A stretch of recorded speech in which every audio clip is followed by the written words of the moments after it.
Yeah, I didn't think it could happen. I thought that the combination, it was 20 years, I brought crime down in 1994. 30 years, we had over 1,700 murders a year. Under my predecessor, Deakins, we went up to 2,000. And by the time I left, I had brought murder down by 67% and crime down by 60. Bloomberg added another 15 on that. And over a 20-year period, for about 15 of those years, we were, in fact, not the lie that Adams is telling now, by far the safest large city in America. Yeah. We went from being the crime capital of America to being the safest large city. Can't imagine what it did for our economy. 1 million people off welfare. 1 million. I'm sorry, 600,000.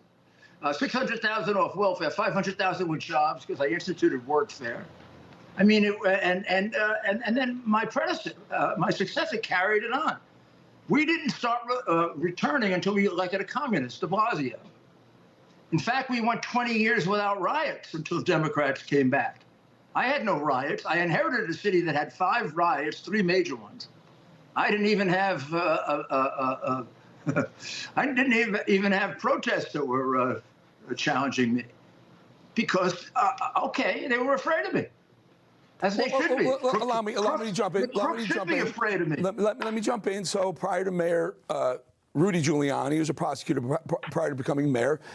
Folks, you could not.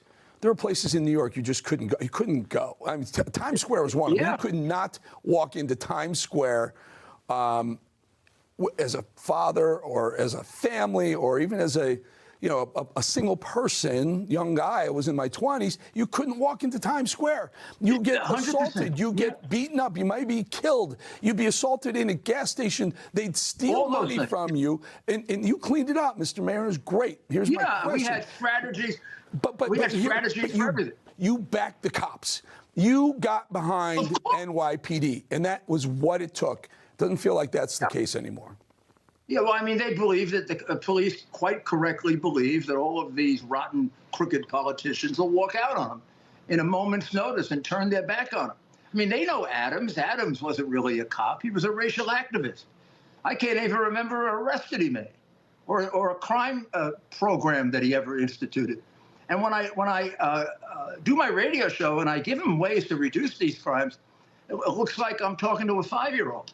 We turned Times Square around, Bratton and I did, in 4 months. Mm-hmm. We put cops on horses. We put plainclothesmen in the crowd with radios. And the cops on the horses saw the first mugging, and that was the only mugging that guy did that night, and maybe for the next 2 or 3 years.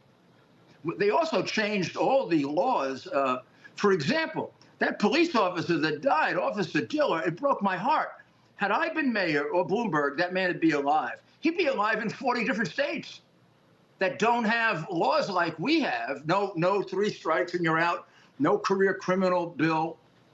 The guy who did it should have been put away. 22 arrests, 15 major felonies. He should have been in jail for the rest of his life. That's something that I sponsored when I worked with President Reagan. 1981, we started the career criminal thing. I'll tell you what. We have a head of the assembly. Mr. Mayor, the cops never turned their back on you. You didn't turn your back on them. I remember de Blasio. Turned my back on him. I was there with him I remember de Blasio going to a cop funeral, and the whole NYPD turned their back on him. They see it with Adams as well. We need people like Mayor Rudy Giuliani back. Mr. Mayor, I got to go. Appreciate your time.